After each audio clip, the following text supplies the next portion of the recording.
And then here they came in all of their glory. We would like to welcome you to Munchkinland. The Buckaroos come out in their costumes and their dramatic entrance and their lighting effect and what'd you say it was, 32 or 3,300 tickets that were distributed. Possibly some of them may have been returned. All those people just stare at them. Just fucking stare at them, don't they? No Am I heat. missing the people jumping up and down or screaming or booing or yelling or doing something? They have no heat as heels, and I think a lot of people who are really into AEW, including people who work there, don't understand how the Bucks have kind of run out of time with a lot of people. They've been exposed, and they're not main eventers, at least in terms of, if you want to argue that you think they should be main eventers in terms of their work in the ring, I'll give you that, as long as there are no promos or angles or anything leading up to it. Wait, did you see the execution of the finish of this fucking thing? Again, talk about the work in the ring? It was ridiculous, but there are people who love their work rate. I'm saying, even if you want to give them that, their promos are terrible, their characters are terrible, they can't pull this off, their angles are terrible, they cause people to not care.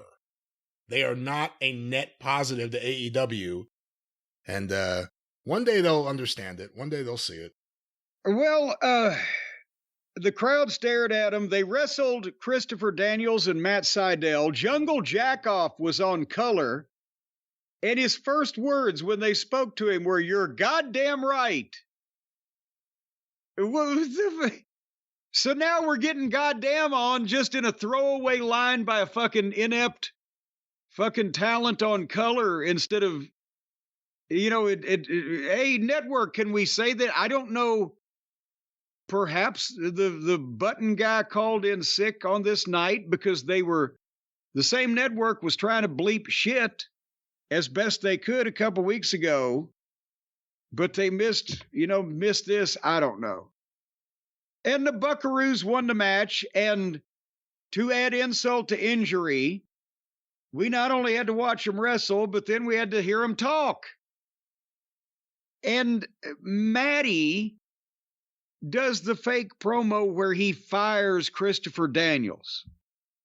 You're fired, because everybody knows that they're the EVPs, and Christopher Daniels does a lot of stuff behind the scenes, and he's been in talent relations. It's terrible. The announcers are it's terrible, all the stuff that Chris has done.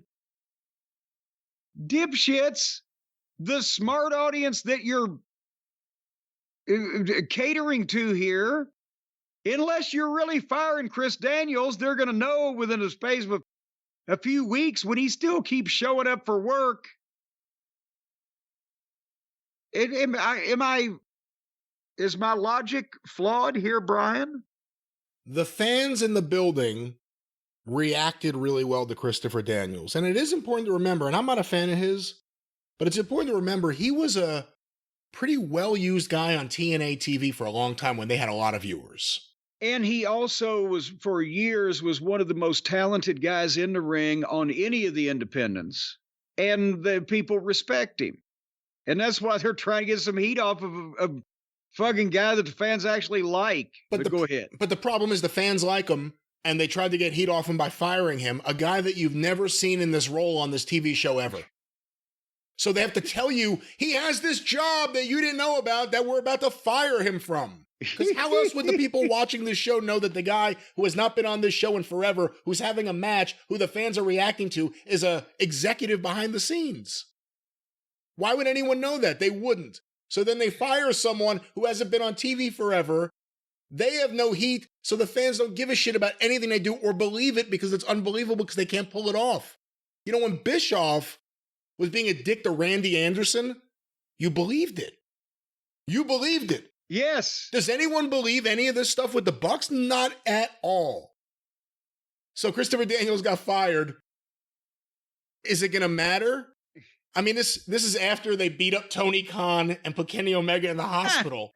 And that didn't matter. But goddamn, now they've gone too far. Now they've gone too far. But now, and here's another thing. They couldn't even be heels, but it has to be entertaining somehow in their mind.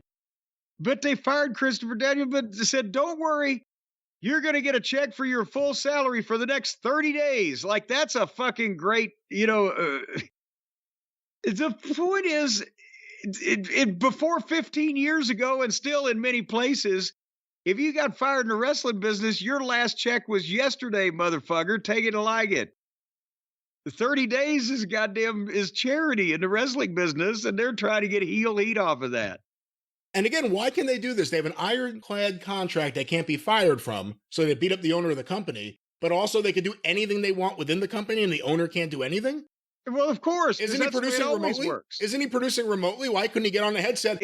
As we've seen a million times, and Shivani stands up, "Excuse me, I've had Tony Khan talking to me in my ear. He says I'm a douchebag." Whatever the fuck it is, they could have done that. They didn't do that. They can't even stick with their own shit. Kenny Omega was making matches from the hospital last week. He can't save Christopher Daniels' job. When Tony was on the spot there on the scene, he would make a match within fucking 7 seconds of it first being uttered, and they'd have a graphic ready in the next 15. And that, unfortunately, he's lost his touch. And they did some more comedy at the end of this, and then Jungle Jackoff, it pours his fucking drink, a cup of ice, whatever the fuck it was, over Tony Schiavone's head at ringside.